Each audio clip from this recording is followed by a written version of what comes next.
Hello and welcome back to the channel. Wasn't sure whether I was going to do this or not, but I figured it needs doing. I may as well bring you guys along for the trip. So I'm going to start off with a bit of story time. It's going to be a bit different, this one.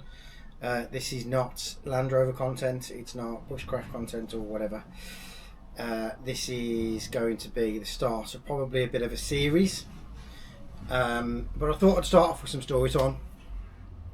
So I've always been into cars ever since I was, a kid. And when I was about, 22, 20, I rented a lockup. Before the days of YouTube, if I knew what I knew now, I could be in a different place. But anyhow, before the days of YouTube got really popular, I rented a lockup, and it was about 1,100 square feet, so it was about enough to get 6 or 7 cars in and a workshop. And I didn't do it as a job or anything. I had a job at the time, my previous job, and I learnt of a unit next door to where I used to work, and basically I came to an agreement with the guy who let me have it cheap for cash. And long story short, I filled it with cars because I have more than the Land Rover. This predates the Land Rover by about 6 or 7 years. I basically had two 205 GTIs and an Opel Manta A series. My dad was building a Mini at the time. I had a friend that was storing a Mini on a trailer. Hello Dave, if you're watching. And I set it up to start sort of doing some cars. The problem was it was costing too much money, and I was feeling like every hour I had spare I needed to be there to make the amount of money it was costing me pay, and it wasn't worth it. It wasn't worth it. Back then it just wasn't worth it.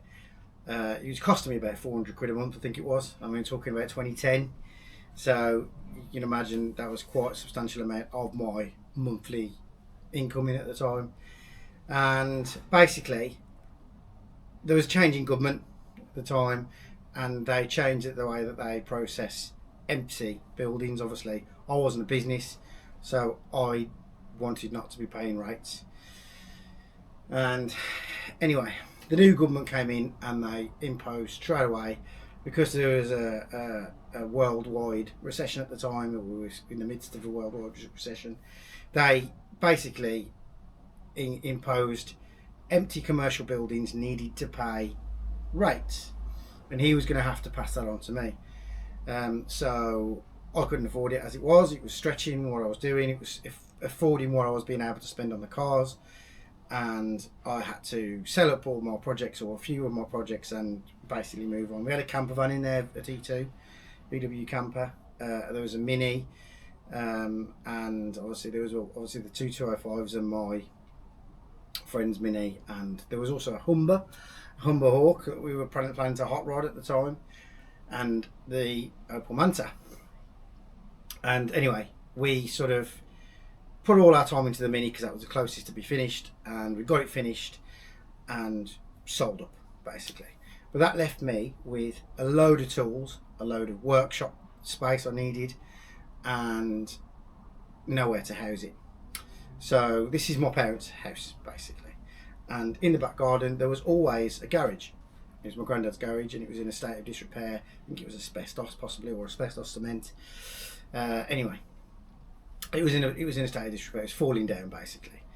And what happened was I moved all of my tools into basically council lockups. So I had 2 or 3 council lockups I had to get, and I filled them to the brim, put the Mini in there. Well, the Mini went off to be painted first. We didn't paint it, and I filled the rest of the workshop, rest of the lockups with my tools. And and I filled the rest of the workshop with my tools, garages with my tools. And somebody took a liking to my tools basically, and I used to have a roll box similar to what you can see just here, but it was a big one, and it come from my first job, and basically I had the garage broken into, and they stole an engine hoist, part of an engine hoist. They stole aluminium racing jacks and things like that I had and collected. That I'd, brought myself some nice gear, and it got nicked. So I needed to work out where I could store my tools. And anyway, I screwed the garage shut. They couldn't get any more. There was nothing else kept in there. And basically what happened was they stayed in there for 2 months, or 2 years, sorry, about 18 months, whilst the garage was just screwed shut.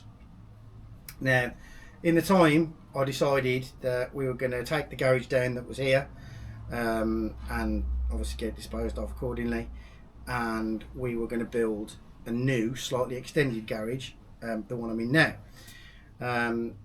Anyway, long story short, the council garage that I had basically give me notice. They give me 6 weeks notice to get out, because the block that it was in, it was a high-rise block of garages. You drive up ramps to get to them, and the garage block that it was in was being pulled down for development. So I got given notice. I'm like, right, okay, what can I do? This garage that we're in now was partly built. It needed, basically, we'd got the footings in and some of the walls and stuff, etc. So I had then 6 weeks to press on and get everything prepared, this watertight, to get everything that I'd got in here. And it was obviously I had a full-time job. It was very tough going. I was only about 22, 23. And basically what happened was we played everything that we got into this.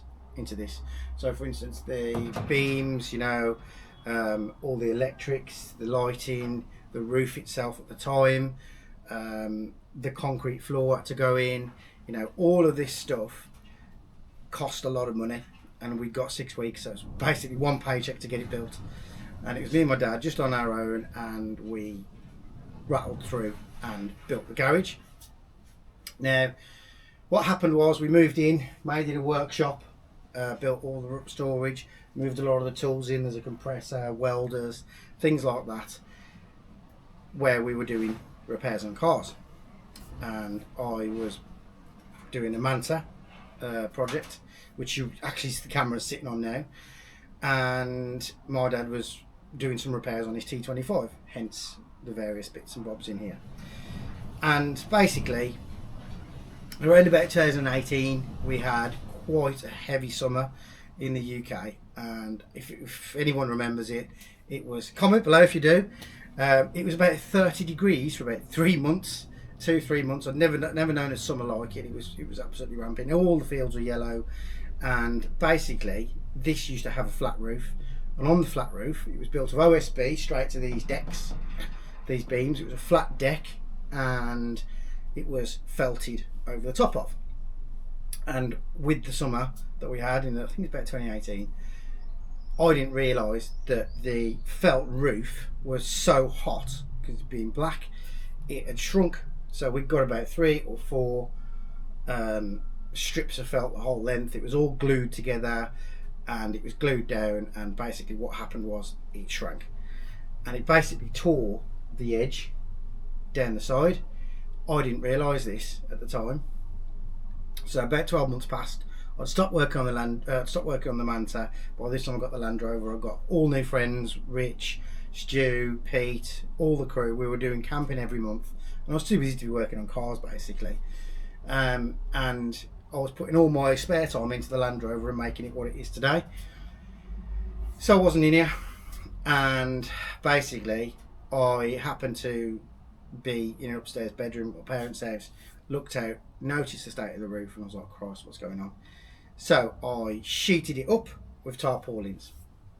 Again, another 12 months passed, 2 years maybe, and I looked up and the tarpaulin had disappeared. It just disintegrated. So what happened was the OSB sheeting that was above these decks basically acted like a sponge. So I came in here the 1 year and everything was just absolutely sodden, and it was just dripping from even though we'd had sunshine for 3 weeks, it was just sodden. It was just a sponge of water sitting on top of everything in here. I mean, it was heartbreaking. I've got a milling machine, I've got a lathe, I used to be a tool maker, We've got welders, you know, we've got all sorts of gear in here. The lights, obviously, it's all fitted out with electrics that's fed from the house, and everything was just ruined. Everything was ruined, and I tossed and turned. I didn't know how to do it, and eventually we got given some roof sheets. When my dad worked at the time, they had a new roof on, and there were some spare sheets left over, and we got given them. So I was tossing and turning like you do at 4 o'clock in the morning, working out what I was going to do with this garage, and you know, crying about the tools and all the gear that's in here. Not crying literally, but you know, your head goes round, and I was thinking about all this stuff going to waste. So last year I bit the bullet and decided I couldn't face it anymore, lying at 4 o'clock in the morning, waiting, you know, listening to the raindrops outside, thinking out about all my tools were being ruined and all my car was being ruined, etc. This is a really rare car, by the way. And I decided that I was going to bite the bullet and put the sheets on that we'd got. Now, originally I decided to have a slanting roof, and then, you know, I thought about it and thought about it. I thought, you know what, it's such a waste of space that is, because essentially the garage finished here where my hands are, and there was just no space above it. So we decided to put a pitch roof on. Now, the original garage that was here on this spot had a pitch roof anyway, so that had planning permission back in the 50s or whenever it was, in the 60s. So it was originally, this property had a flat pitched roof garage in the back garden. So there we go. Last year, I at the time of doing this, my dad's quite ill. He's quite ill now. He's lost a lot of his health. He's not as able as he used to be. So I had to do a lot of it on my own, basically, and that involved cutting down 3.5 metre, 12-foot sheets down the centre, building all these trusses. I was doing it with a full-time job. I took a week off work, and basically I built all these trusses by hand, and then had like a cladding system bolted to the top with with top hats, and then I put the sheets on with a capping detail. So that was about getting on for 18 months ago now, February 24, and touch wood, plenty of it around. It's been good. Everything's dried out. So what we've got in here now is the debris of an overstocked garage, projects that happened and didn't happen, and things, and basically 5 years of the elements raining down on side of it. And basically, when I took this roof off, it was so rotten I was falling through it constantly. I was having to walk across the joists, you know, I had to smash out where they were through the things, and I had to take it down. And basically this was the roof that was in there, and you can see, you know, I was falling through it. I'm not the lightest, admittedly, and I was falling through it. So what we've got, essentially, I had a week to do it. I had a week off work. I needed this, and it basically rained all week. So I was battling the weather all week, and I put this roof on. But there was a clean-up that needed to happen. So obviously the electrics all needed to dry out, all of the tools needed to dry out, and I need to see what we've got left. So I've been thinking about the YouTube channel and a few projects I've got in mind, and ideally I'd like to try and get some space back. I've actually got a Rover V8 engine I want to build, and I could just do with some worktop space. You know, it's a block that's been all bored out, new liners in it. I've got new cylinder heads. I've got new rockers, pistons. Well, not new pistons, but new bearings, etc., etc. And I really wanted to spend some time and do that for you guys on the channel. And I am constantly between 3 spaces with my tools. So what the idea was is get this back up and running. So last weekend, or the weekend before last, I spent some time in here, had a quick look. We had a casualty on one of the lights. You'll see that there's a strap, bungee strap. What I was having to do is sheet up the roof every night where I'd got half flat roof, half pitch roof. I was having to sheet it up to battle the elements that I was working in. And part of that was I sheeted around one of the old strip lights and smashed it. In fact, it's there. So that's where we were. And so the last time I was in here, I replaced the light with an LED and effectively got the power back on. You know, tested a few things, see whether the socket still worked, etc. But what this build is about, now I've changed companies, and the company I work for at the moment, brilliant firm. If any of them are watching, I know they won't, but they're a brilliant firm basically, and they have gifted me a compressor. So I knew that one was potentially not very good anymore, having been in the rain. And they've given me like a 13 horsepower, a 150 litre tank, double piston compressor. You know, professional job. They didn't want it. It was in their stores. They gave me that, and they've also given me some materials to do this job a bit more professionally. For instance, the sockets. When I did them, obviously we only had 6 weeks, no budget. I just put twin and earth down and capped it nail back straight into the brickwork. It's not good. You know, it served a purpose. It's not done it. You know, it's protected, but it's not the right way to do it. And the air lines that we used to use are basically run-off hose reels. So the company I work for now is electrical and mechanical, so they have spare materials left over off projects, and my boss, being brilliant, says take what you want. You know, whatever you want to use in here is up to you. That's fine. You've got the compressor, you know, crack on. So the plan is, this week I've got another week off work. I'm going to basically start working from this way down, and I'm thinking of extending and putting a shed on the back of this gable wall. And what I'm thinking of doing with that is housing the compressor, the old one and the new one, because the old one does still work. I tested it last week. The old compressor and the new compressor, getting them outside of the workshop and basically setting this up properly the way it should have been done in the first place. And what I'm going to start with is this wall, so you can see the state of, you know, the shelving that we put up at the time. All the workbenches need recovering. All the tools need checking over to see if they still work. I mean, for instance, clamps, seized solid, so it either needs to go in the bin or be freed up. You know, I've got air tools. You know, this is knackered, but you know, there's an example. Tested the welder still turns on. But what I want to do is basically make this the garage it always should have been. I'm going to put some conduit down the walls. They've gifted me some metal clad sockets. So what I want to do essentially is strip off everything off this back wall, make some space, put some new worktops on, potentially put some more roll cab toolboxes underneath. Hopefully not in this video or this part of the video, move the compressors to another area and backfeed them and have an airline system in. I watch a YouTuber called Tasty Classics, and I've got a lot of inspiration from him.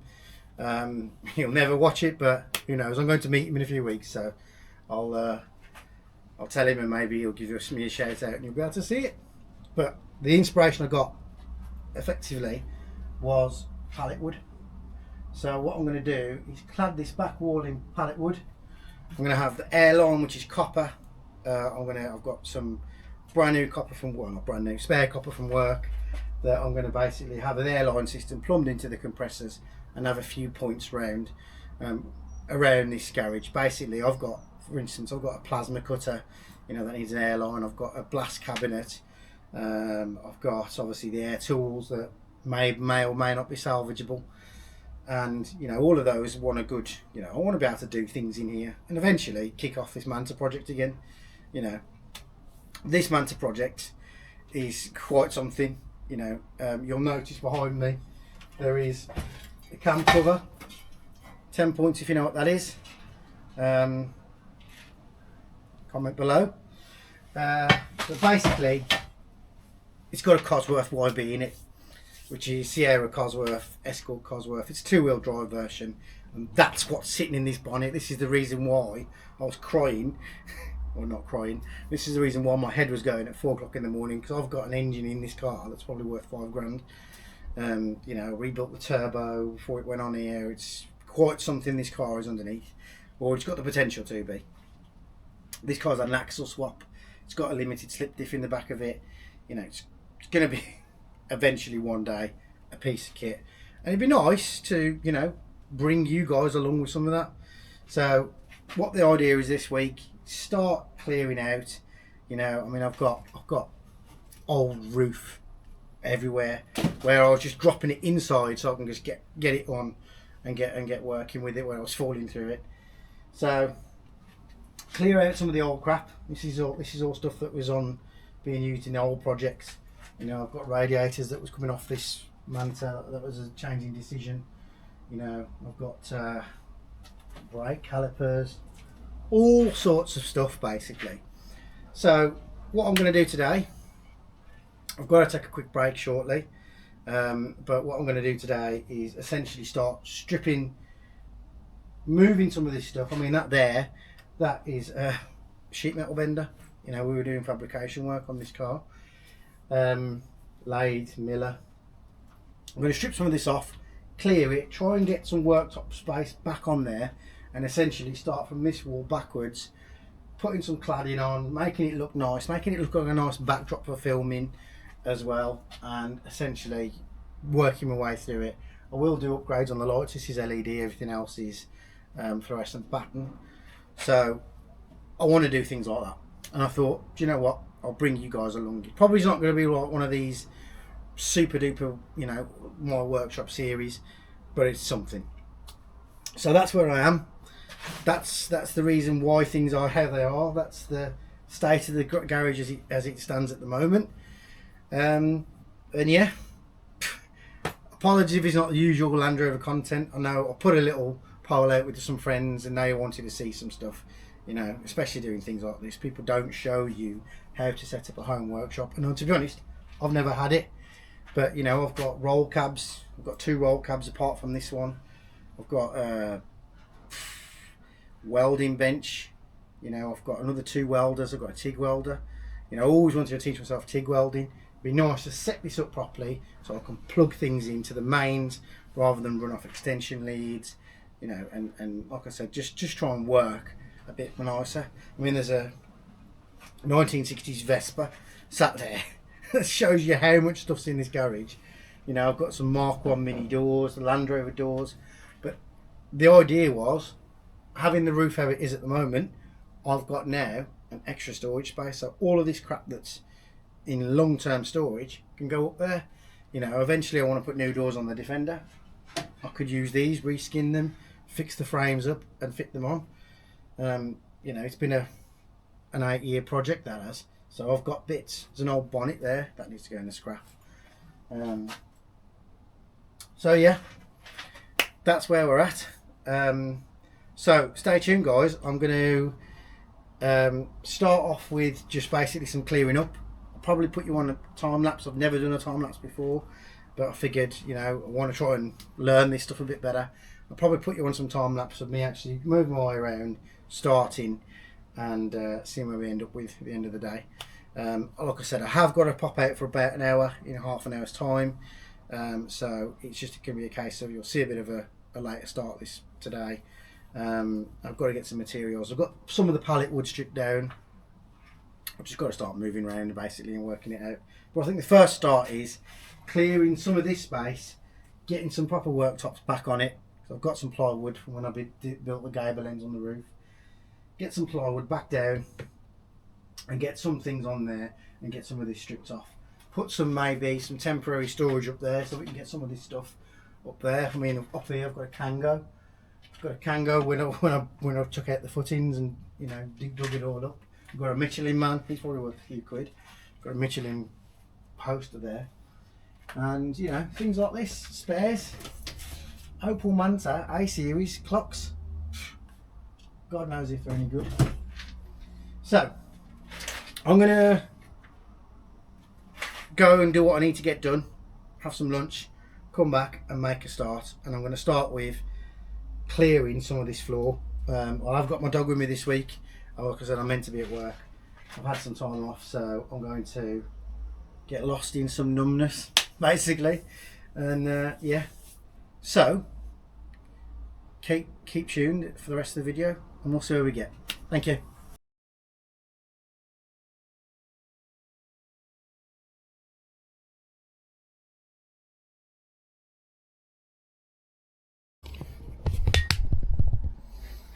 Give you a quick idea of how bad it was in here.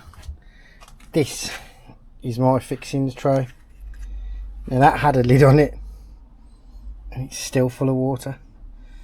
So I'm going to go and tip this out outside, try and salvage some of it. But yeah, down the bottom there is just some general scrap. Pit bike, all sorts. That's a porter pack, bending machine. Yeah. I've got a spare bit of timber down there. I think I'm going to put it up here as a bit of a shelf so I can put some more stuff off it out of the way. So I'm trying to get to this back bench and at least get one bench down. Right, voice still works though. Just. So I'm going to put you back on time lapse. Apparently it only records 12-minute time lapses. New to me. Anyway, crack on for a bit.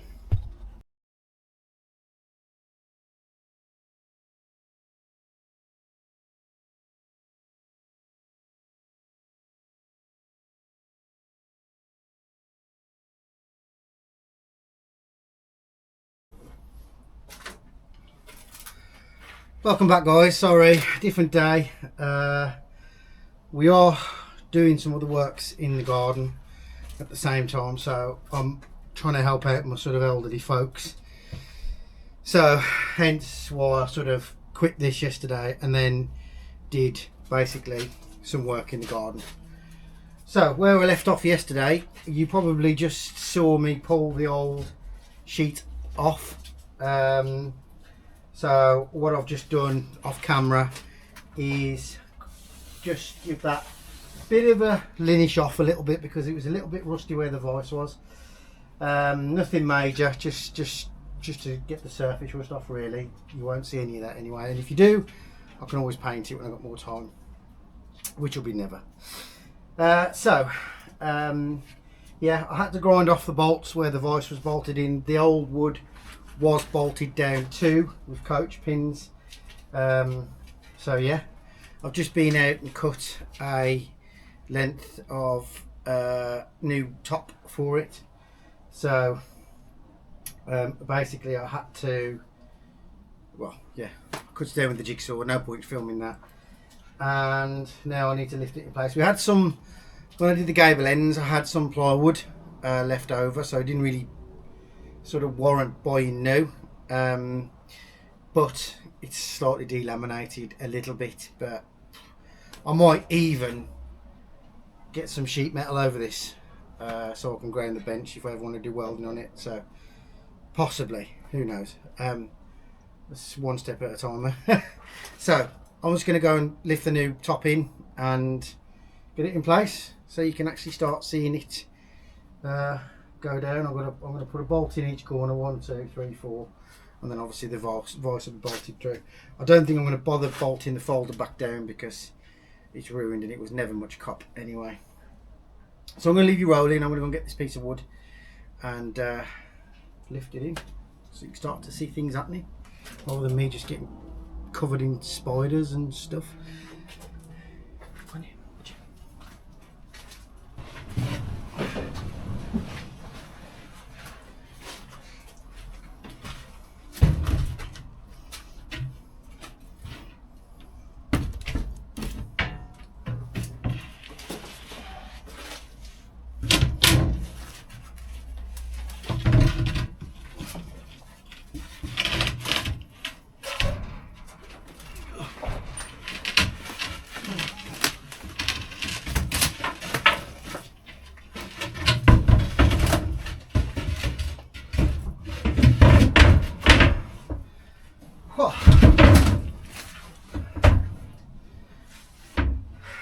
So there we go, new worktop in place.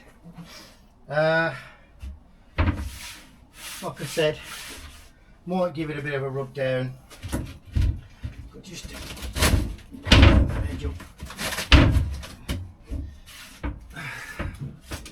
a little, but still, there we go. So what I'm going to do now is try and find some bolts, see if I can bolt it down before I bother trying to put the vise back through.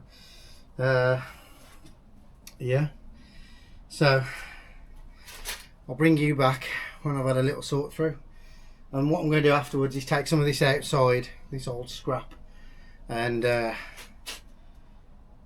I think I'm going to burn it. We've got some garden waste we need to burn anyway, green foliage, so I think I'm going to start a bit of a fire and do that. But that was key because that gives me measurements for everything going back on, and it also gives me somewhere to put the bits I do want to keep.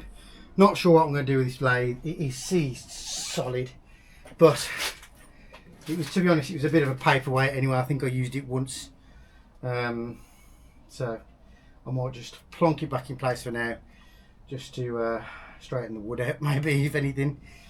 Right, I'll bring you back shortly.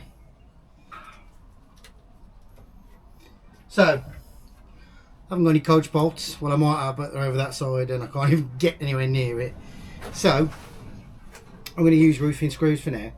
These are self-drilling, so they will drill through the wood and then through the steel work underneath, so it will pin it down. I'm only going to put 4 in just so it doesn't move around while I'm doing stuff. And then what I shall do after is, when I've got some more time, I'll replace these. They're only going to go through a couple of threads anyway, but I'll replace them with proper coach bolts when it comes to it. So here we go.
Just to pin the wood down a little bit, that's all.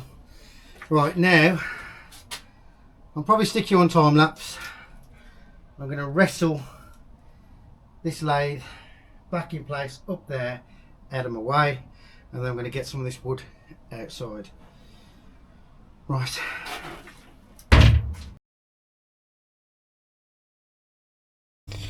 Morning, day 3. So, like I keep saying, we're also clearing the garden at the same time, so that's why there's not much happening either day. I'm trying to do two jobs at once. So I've got this lifted in. I've managed to go to the hardware shop this morning and get some brackets, so I'm going to drop these out in a minute. I've got another worktop, or should I say a bit of ply on there, a bit of a gap, but it's because the wall's out. But anyway, doesn't really matter. I've wrestled that lathe around, so what the plan is now, I'm going to bolt this down here, probably one in the middle just to give it a bit of strength, and then I've got a 2B3 batten there, so I'm going to fix one there, one at the top of the wall. These shelves are going to have to come off temporarily, and one in the middle of the wall. And then what I'm going to do then is extend those out to over there, and then I'm going to basically attach cladding to here, and then I'm going to also smarten up these sockets, because although I've got capping, which was good enough for the time but not good enough for now, so I'm going to pull them off, including my little extract fan, which still works, and put some conduits in for those. So yeah, I'm going to get this pinned down, and I'll bring you back shortly when I've got all this moved down.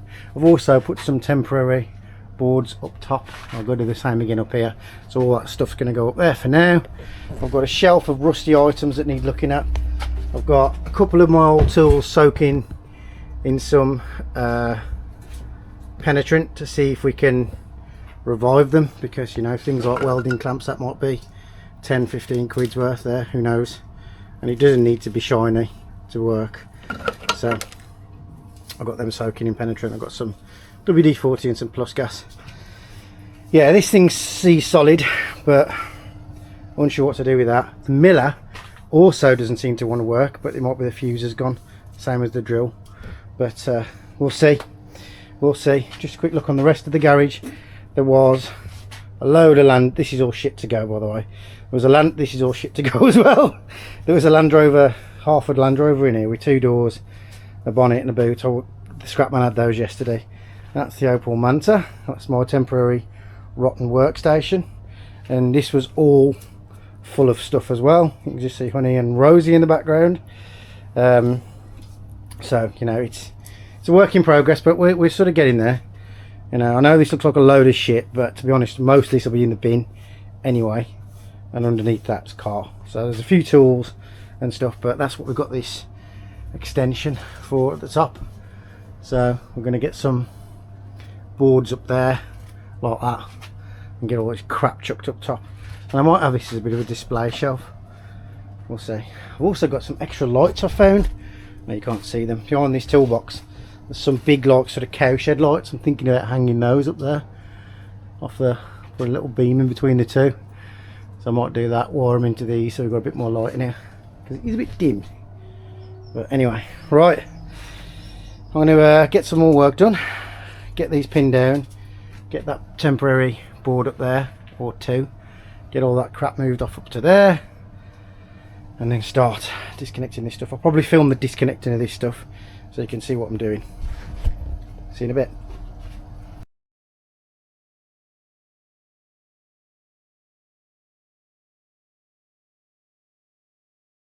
So what I've done,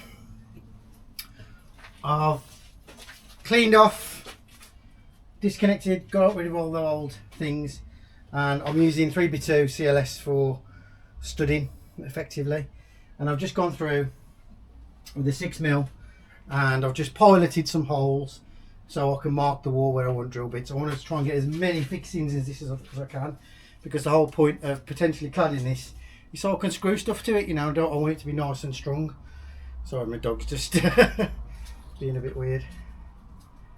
I think she stepped on a thorn or something.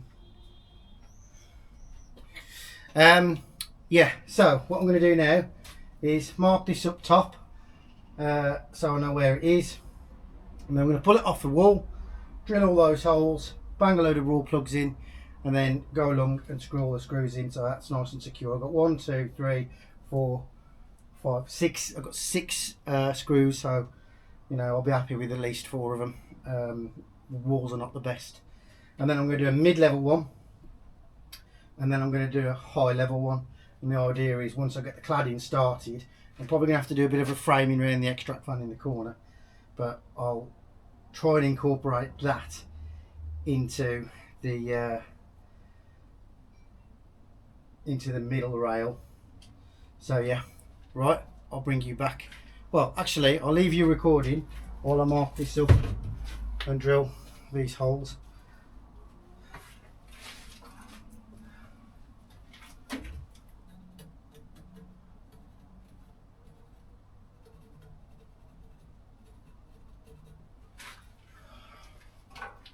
Right, so basically I've just gone along and I've got those little holes piloted where they go in. Ignore the state of this wood, doesn't really matter, it's only carcassing.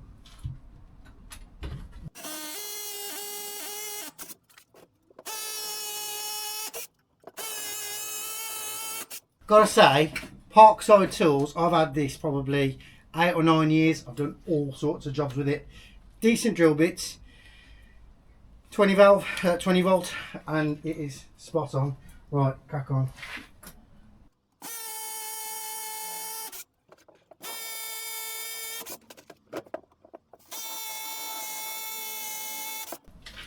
Block works tougher than I remember.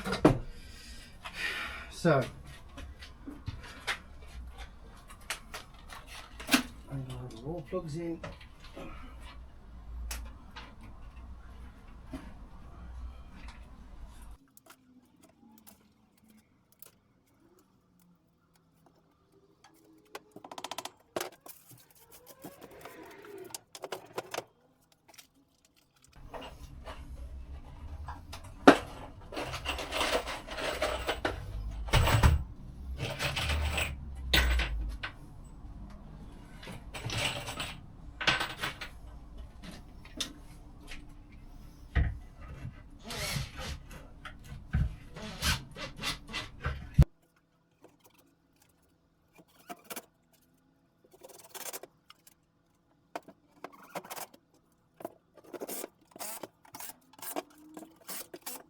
Right, I'm happy with them. Every one of them took nicely. Sometimes you can have issues. So, I'm not going to bother filming this, or I might put you on a time lapse, but I'm going to measure a load of this wood up now for the next batten, because I don't really want to take these off the wall if I can help it. They ain't going to hurt staying on. So yeah, batten them off. I mean, that'll be nice and strong, and to be honest, it should finish about level where the cladding is. It might just be slightly sunk in. We'll see how it works out. Right, if they have to come off because they're a nightmare, they have to come off. So I'm going to go and get another batten put up. I'm going to do one at the top, I'm going to box around the fan, and I'm going to do one mid-level.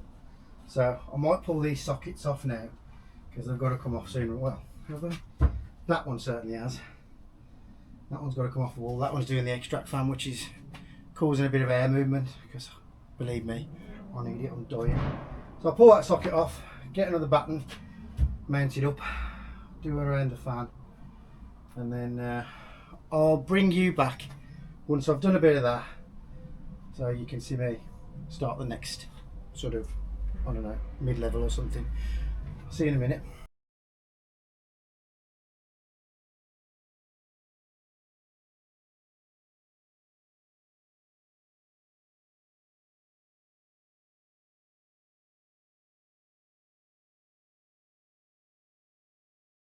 That's carcassing in. I know it doesn't look level. The block work isn't most clever. I'm not sure what's level and what's not.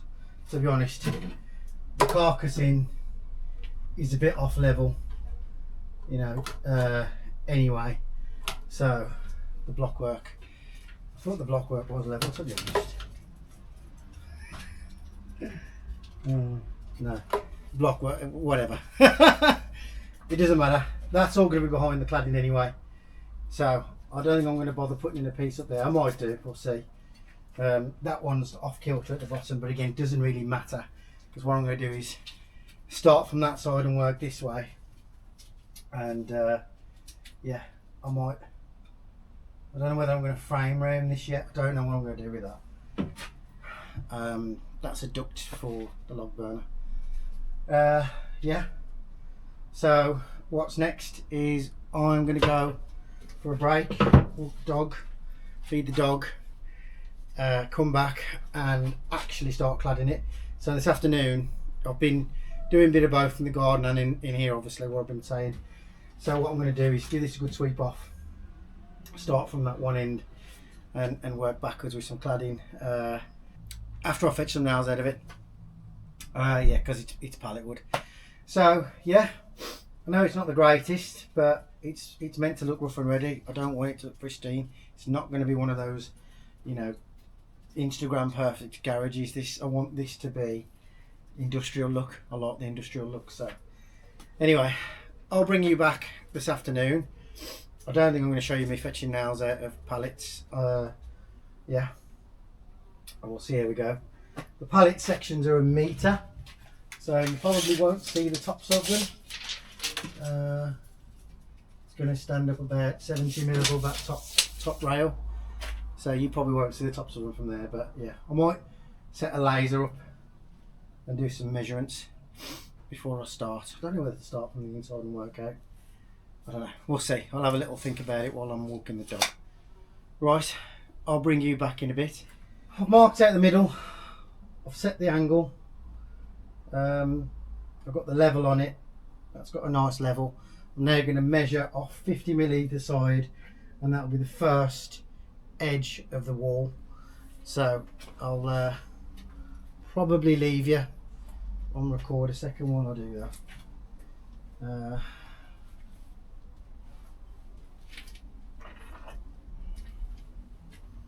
Shows the roof, so it's a little bit, but that's okay. Right, so these pieces of wood I'm using are approximately 95 mil. They're all different. That one there is 90 mil. So what I'll do is measure back from the line.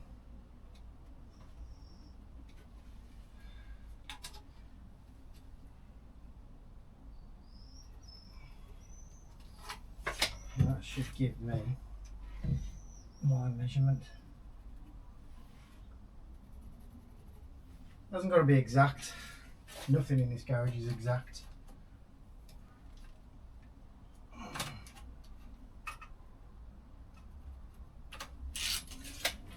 So, I'll put my first piece on, and that will be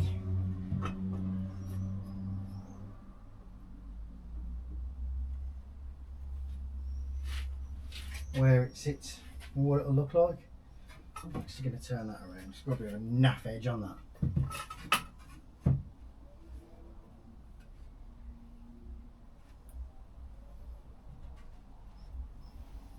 Alright, so that's that.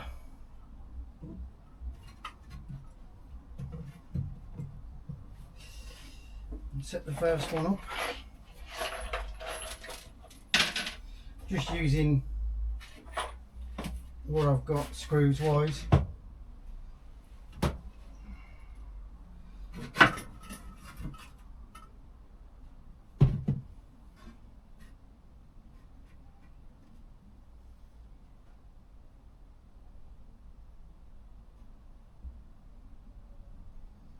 Looks about right.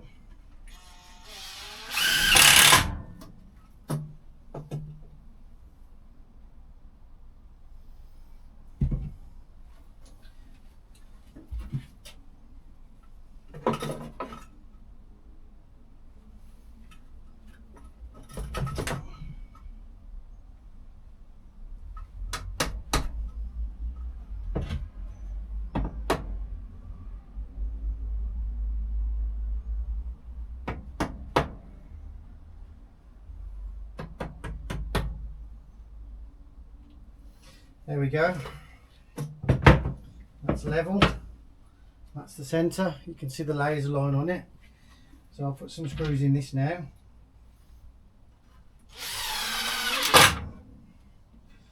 And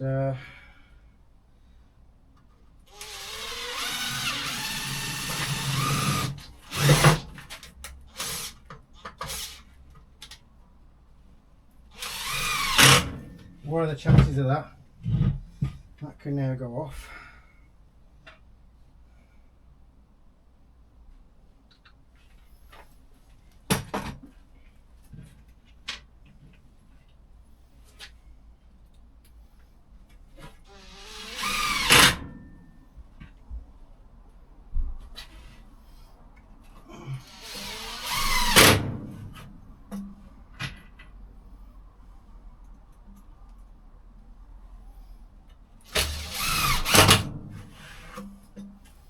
That's the idea. So I'll do one more quickly. I'm trying to mix it up. I've got two types of pallet wood. I've got some that's massively thicker.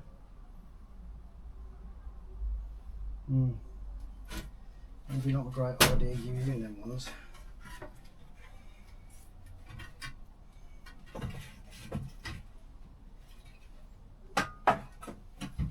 Oh, look at that gnarly piece there. I don't necessarily think it's a thickness, I think it's actually how far away from the wall they are.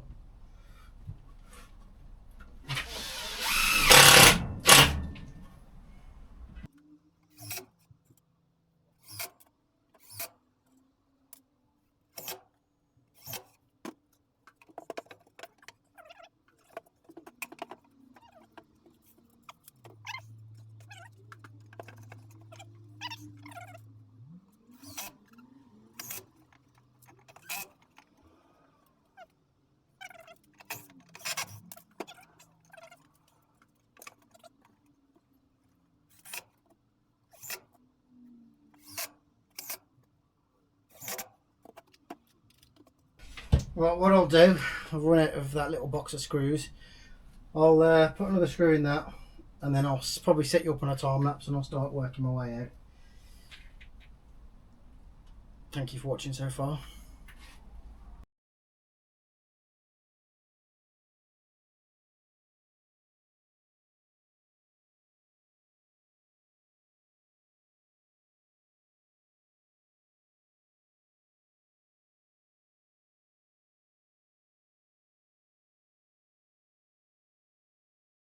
I won't be showing you any more than that just yet, but what I wanted to show you is how I'm going to get rid of this little problem. The plan is potentially to extend the bench over, but obviously I don't know where it's going to land. So what I've done is I've set the laser up on my toolbox over there. I don't know whether you can just see, it's just sort of picking up the dust. See it glowing green, the dust? And if you look there, it's just picking up the edge. And what that's doing is forecasting a line over there to stick to. So now when I do these next few, I'll line them up with that line. There we go. And hopefully it should continue through, because I do think I'm going to extend this bench. Right, that's enough of a preview for now. I'll bring you back in a minute.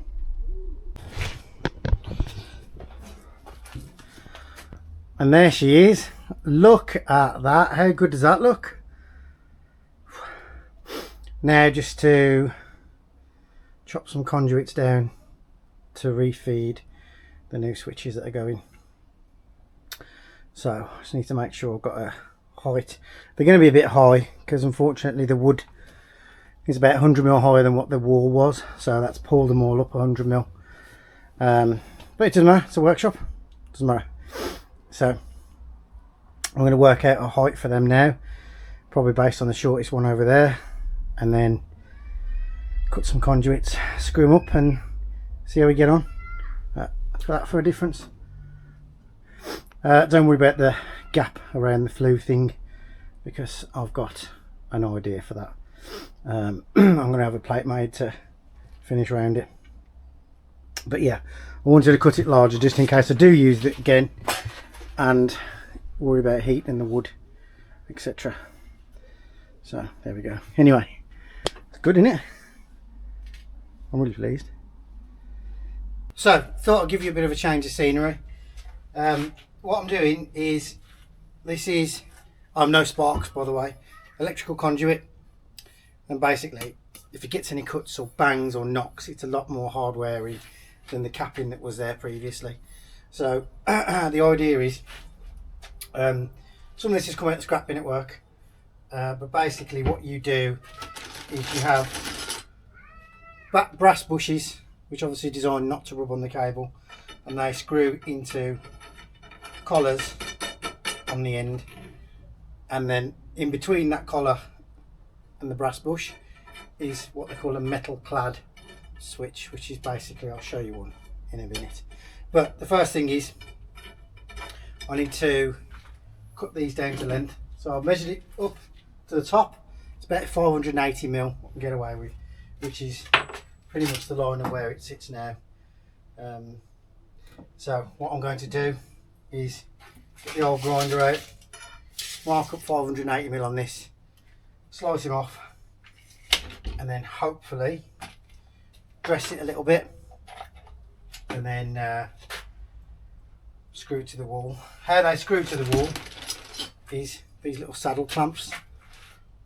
So it's like a little, you slacken them off, put the base plates on the wall in a nice line, nice plumb line, and then you screw. So you've got three points of contact. There'll be a saddle, possibly two, I don't know. Saddle, and then the actual socket itself. Right, so I'm just going to cut this off now. I'll show you doing the first one, and then I might bring you back after the others. I'm just conscious how long this video is going to be, so I'll keep you rolling.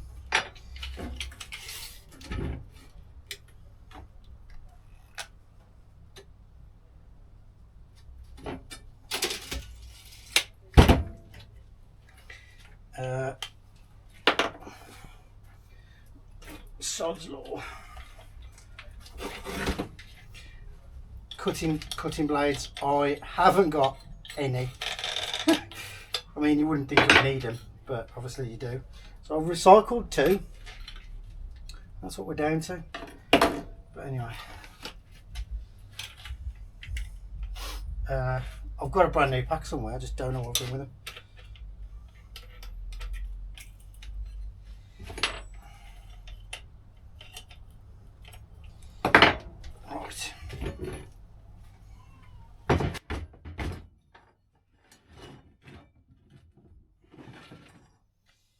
Wish me luck.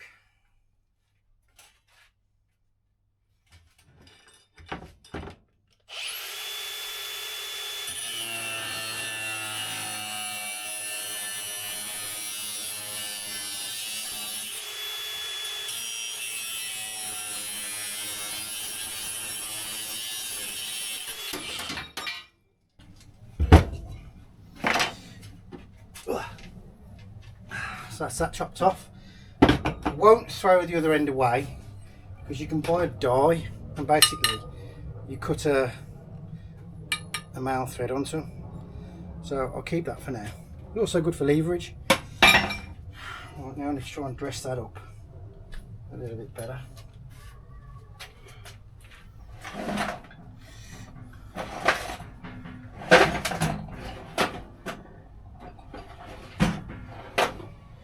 Do you know, it's criminal. I had packs of files and everything in here, and now I've got nothing. But I've got a grinder and a flat wheel.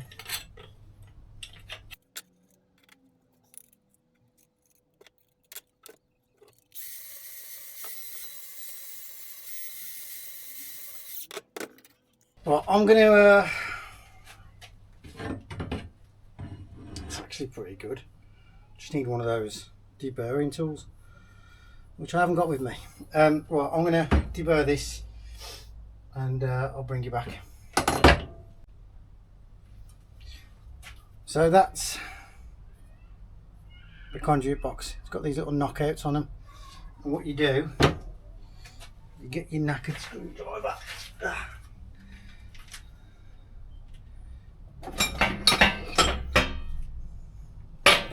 Get your knackered screwdriver and you just literally go pop straight through, and then your little disc that comes out goes in your bin. Then what you have is the little brass bush I showed you earlier. That sits through like that. Can you see that? That sits through like that. And then your socket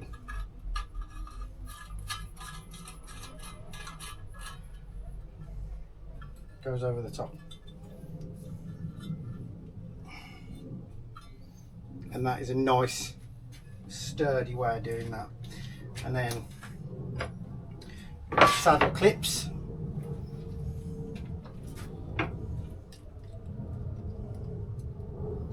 How many uses can you find for a knackered screwdriver? Right, your saddle clips, basically clamp over it, and I'll use the bench. See, nice even gap all the way along. So I've picked where I want to screw it. I'm going to just, before I demount this, mark it up where I want it. So I want it there and there, like that. That loop just ties over the edge. Then I'm going to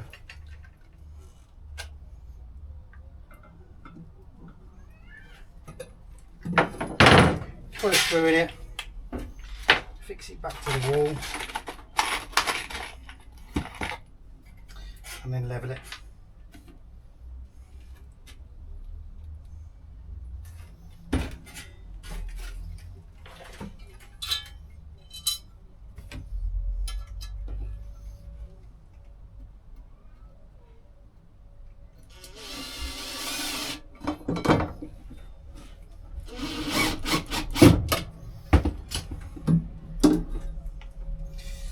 Then you get your magnetic level. Stick him on the bottom.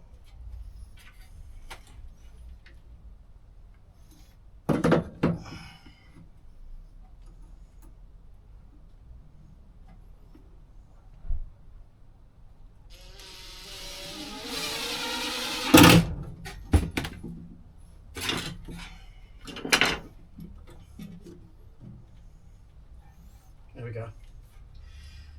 Right, now I'll disconnect this, put it through, and I'll pull a little draw wire through first, upwards, and then this wire in the socket. So I won't show you that.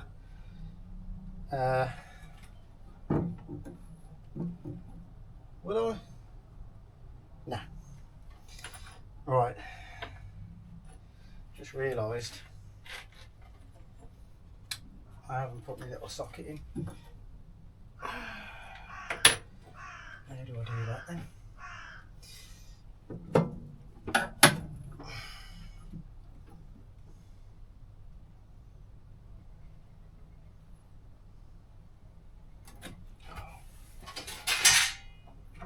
Pencil.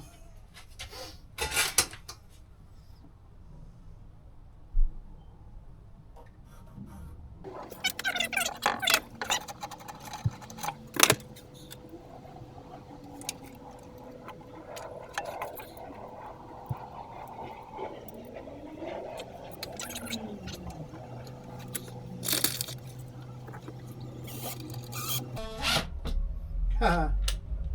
Pillock. So you need bigger head screws than them.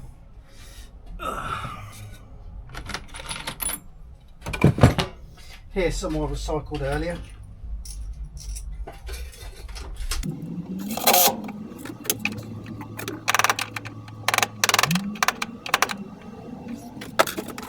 God, I'm sorry if I'm boring you so much.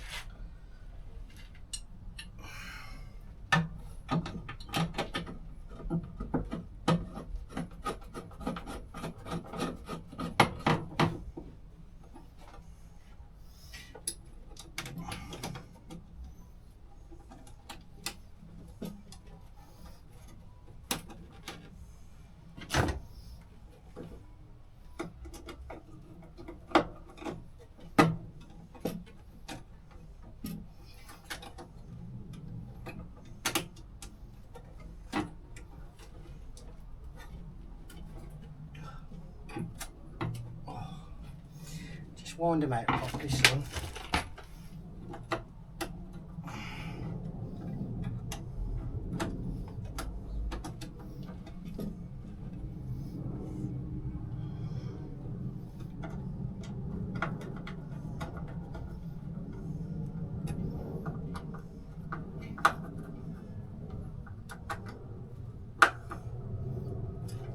Now that, rock solid. So, right, skip that, back onto the next bits, and yeah, I'll bring you back in a bit. So there we are then. Electrics all first and second fixed, all new conduits on, extractor fan, running off its own switch, which it always did. Cut out, ready for the shelf to go on. Yeah, tough day. I'm really pleased with it. Really pleased with it.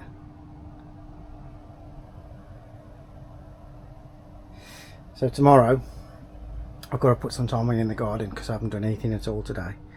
But tomorrow I'm going to put the shelf back on. I might see about putting the one pipe in for the airline, see how I'm going to start doing that. Basically the compressor's currently underneath there, but that's going to probably be moving into an extension at some point.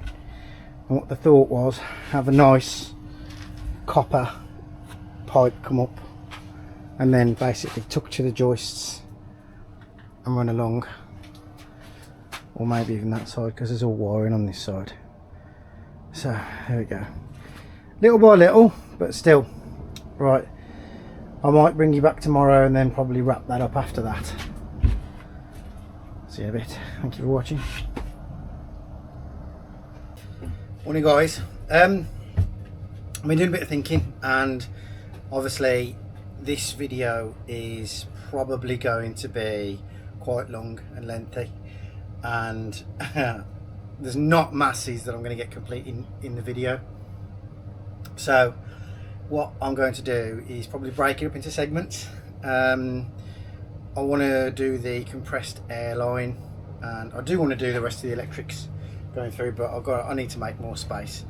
So what I'll probably do is start that off, you know, episode 1 basically being just the countertops and the wood paneling, and obviously a bit of electrics. And what I'm probably going to do is wrap this video up now, and then start the second installment. So with that being said, thank you very much for watching. Please be positive. You know, it's not easy grafting out here. You know, I know a lot of people are going to think they'll look at the state of it, whatever, but the circumstance, you know, it was used heavily for the first 2-3 years, and then obviously used less and less, and then it got deteriorated, and then obviously you saw the state it was in once I've come back to it. So anyway, thanks for watching. You know, if you got anything you want to share, if you know any other videos about workshop setup and stuff, that'd be good. I would like to do like a full workshop setup video. I don't think it's going to work like that with how much stuff we've got in here. So yeah, thank you very much for watching, and yeah, stay tuned for compressed airline stuff. So yeah, catch you soon. Thank you.